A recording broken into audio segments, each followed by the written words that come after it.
The entertainment industry, the television and film community, is a very small core of very dedicated professional employees that have highly technical skills and a lot of experience.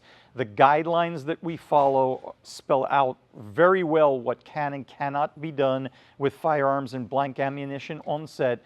The rules are there for a reason. And every time there is some kind of incident like this on set, which is extremely rare, it usually turns out that those rules and regulations were not followed.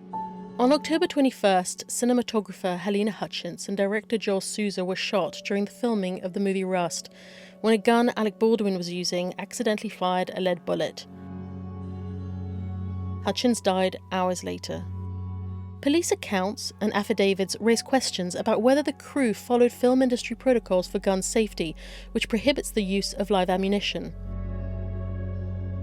Santa Fe County authorities say they recovered suspected live ammunition from the set alongside blanks and dummy rounds. No charges have been filed.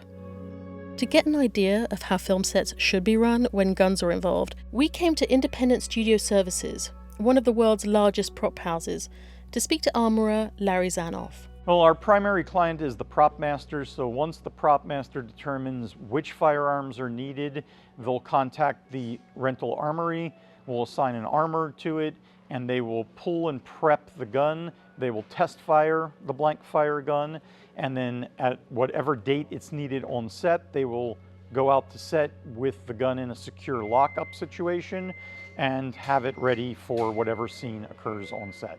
The firearms on set should be maintained in a locked container of some kind. Our whole industry is on wheels, so it usually is a cart with a lockbox on top. The armor is by those guns at all time. Those weapons are under their dominion and control. When the first AD decides that the firearm is needed on set, they will communicate with the armorer and let them know whether it needs to be a cold gun, meaning unloaded, or a hot gun, meaning loaded with blanks and ready to do the particular scene. The armorer then will come up to the first AD and let the first AD inspect the weapon. If it's a cold weapon, they will show them that it's cold. The AD will also inspect it, and then the weapon will be announced as being cold on set, repeated over the radio, of course. They do the same thing. They wait for communication from the first AD to say when to load the firearm up and make it hot, and at that point the gun is announced that it's hot on set, and then it would be handed off to the actor after however many rehearsals are needed and however many warnings are needed as far as safety. Eye and ear protection is handed out, and then you're ready for the scene. Usually during rehearsals you can rehearse the entire scene with a rubber gun. If there's action to be done with the gun, like loading or reloading, or clicking the safety on and off, you might rehearse with the real firearm, but it would be in a cold condition, and it would be shown to the actor and the first AD so they can both get eyes on it and agree that the gun is in cold condition. I'm going to show you here an example of a dummy cartridge. This is a specialty prop that we make here with a BB, so you can rattle it next to an actor's ear and they'll know that it is a dummy cartridge. But let's pretend that this was a real cartridge. You see there's a primer, there's a shell case, and there's a bullet or a projectile. That's the piece that would come flying out of the gun in a real cartridge scenario. This right here is a blank. You can see there's the same primer, there's a brass cartridge, but there's no projectile. The case is simply crimped down. So as a comparison, side by side, real projectile, that was what would go flying downrange. Blank fire, no projectile. Everything on set, when you talk about firearms, it's a dual purpose statement. It's firearms and the blank ammunition that goes along with them. In fact, we also maintain the same control over the dummy cartridges that we use. And so everything should be under lock and key, always secured at all times. The only people who have access to that are the prop master, or in the absence of the prop master, the armorer.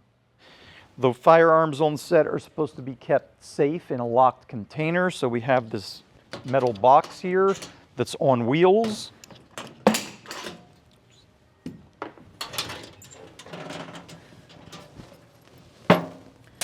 I have a similar gun to the type of gun that was used on the set.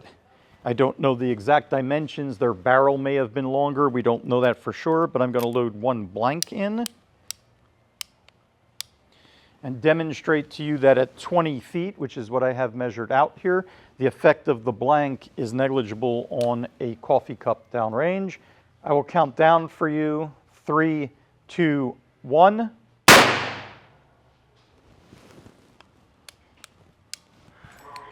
The weapon is now clear, or what we call cold in the movie industry, and you can see no movement on the cup at 20 feet. Blank fire can be done safely all day long as you have the right dedicated professionals on set to follow the guidelines. So minimum safety distance on set from the front of the muzzle is a minimum distance of 20 feet.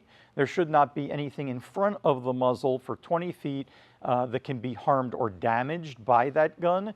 And you're not supposed to point guns directly at people. You're supposed to keep your finger off the trigger until you're actually ready to fire. Everything else that you see on screen, as far as people shooting at each other, is all done by blocking the shot, or what we call cheating the shot. It's camera angles and long lenses so that we don't have to have a situation where we're pointing a gun directly at a person.